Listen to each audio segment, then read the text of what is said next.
Disc bulge. Why disc bulge is happening? Because you are not lifting too much of weight in today's time. आपके दादा दादी नाना नानी कितना वजन उठाते थे, उनका डिस्क बल्ज तो होता नहीं था। आपका डिस्क बल्ज क्यों हो रहा है? ये क्वेश्चन करना चाहिए ना, अपने आप से क्वेश्चन करना चाहिए। सो व्हाट हैपन्स, आपकी स्पाइन की स्ट्रेंथ कमजोर होती जा रही है। In the last 2 to 3 generation we have lost the strength of spine. रीढ़ की हड्डी की जो स्ट्रेंथ है वो कमजोर हो गई है। अब उनकी रीढ़ की हड्डी की स्ट्रेंथ क्यों बढ़ी रहती थी और आपकी क्यों कमजोर है, इस पे अगर देखेंगे तो आपको सोल्यूशन मिल जाएगा।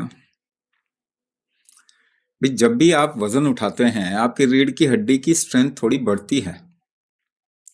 लंबे समय तक थोड़ा थोड़ा वजन अगर कोई उठाया जाए तो रीढ़ की हड्डी की स्ट्रेंथ बढ़ेगी, मगर वजन से नहीं बढ़ती। वजन उठाने में जो आप सांस रोकते हैं उसकी वजह से बढ़ती है, क्योंकि वजन उठाने के लिए आप सांस रोकते हैं। बिना सांस रोके वजन नहीं उठा सकते, वेट नहीं उठा सकते। तो उनकी सांस रोकने की क्षमता ज्यादा थी, आपकी कम है। उनकी कुंभक की कैपेसिटी ज्यादा थी, आपकी कम है। तो क्या बढ़ाना पड़ेगा? पहली चीज,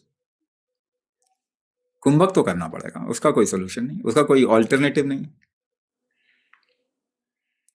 अब दूसरी बात, डिस्क बल्ज में आज के समय पे क्या कहते हैं, आप ऑपरेशन करके थोड़ा उसे इधर उधर हिला डुला के सेट कर देते हैं, मगर उससे आपकी रीढ़ की हड्डी की स्ट्रेंथ तो नहीं बढ़ती। सर्जरी से आपकी रीढ़ की हड्डी की स्ट्रेंथ तो नहीं बढ़ती ना, दूसरी जगह हो जाएगा डिस्क बल्ज। और ऐसा ही होता है, एक जगह कराया दूसरी जगह हो गया। तो ऐसी क्या चीज है आपके शरीर के अंदर जो कि ये स्ट्रक्चर मेंटेनिंग स्ट्रेंथ कहते हैं, स्ट्रक्चर को मेंटेन करके रखे, इसे कहते हैं व्यान शक्ति। व्यान शक्ति का मतलब आपकी रिलैक्सिंग स्ट्रेंथ, कितना आपका शरीर रिलैक्स कर सकता है। जितना वो रिलैक्स करता है उतना वो ओरिजिनल स्टेट में आता है। दिन को आप काम करते हैं,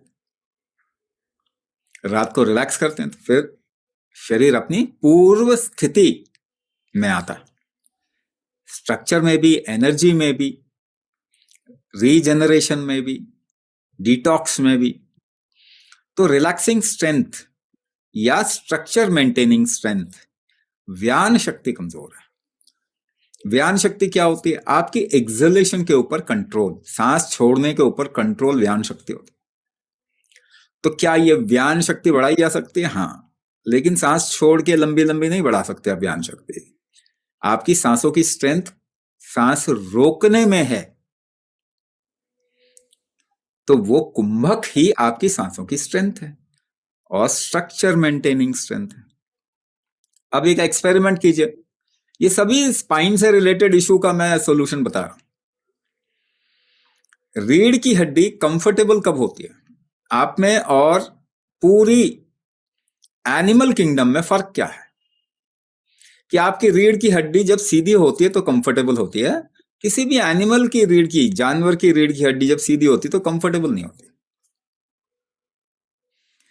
इसका मतलब क्या हुआ? सीधा रहने के लिए आपकी रीढ़ की हड्डी में एक तो नीचे की तरफ ग्रेविटी का खिंचाव आता है, गुरुत्वाकर्षण का खिंचाव आता है, वो नीचे से खींच रही है। मगर आपके अंदर एक उड़ान शक्ति होनी चाहिए जो उसे ऊपर उठा रही है, जिससे एक शब्द बना है उड़ान, उड़ना। ये उड़ान शक्ति होती है आपके शरीर की, जिसकी वजह से स्पाइन का वर्टिकल स्ट्रेंथ बनता है। आप 33 पत्थर ले लीजिए, चपटे पत्थर, बीच में छेद करके रस्सी डाल दीजिए, उसको जैसे ही नीचे और ऊपर से खींचेंगे तो सीधी रहेगी। जैसे ही उसका ऊपर नीचे का स्ट्रेंथ कमजोर हुआ, एक दूसरे के ऊपर खिसकेंगे, इसी को स्लिप डिस्क कहते हैं।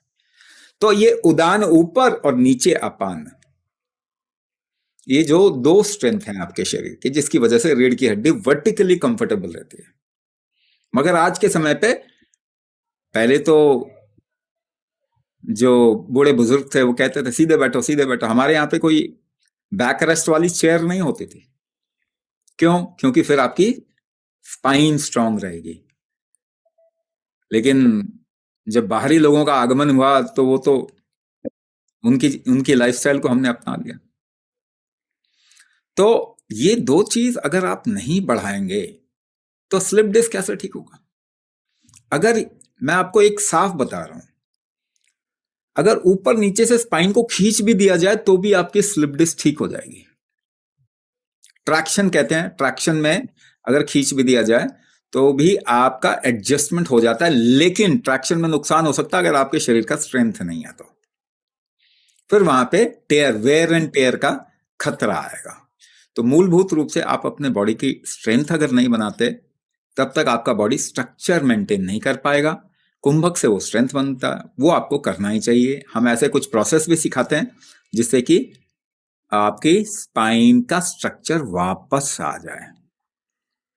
तो वो अपने प्रोग्राम में ही इनबिल्ट है ना। कंप्रेशन क्यों? ऊपर से आप उठा नहीं पा रहे ना, उठा नहीं पा रहे तो कंप्रेशन आएगा। अगर ये चीज दबेगी तो कंप्रेशन आएगा, उठा नहीं पा रहे तो कंप्रेशन। इसे उदान शक्ति कहते हैं। ये कुंभक से बढ़ता है। उदान शक्ति बढ़ेगी तो जो नर्व पिंच है या कहीं पे कंप्रेशन आ गया वो सेटल हो जाएगा।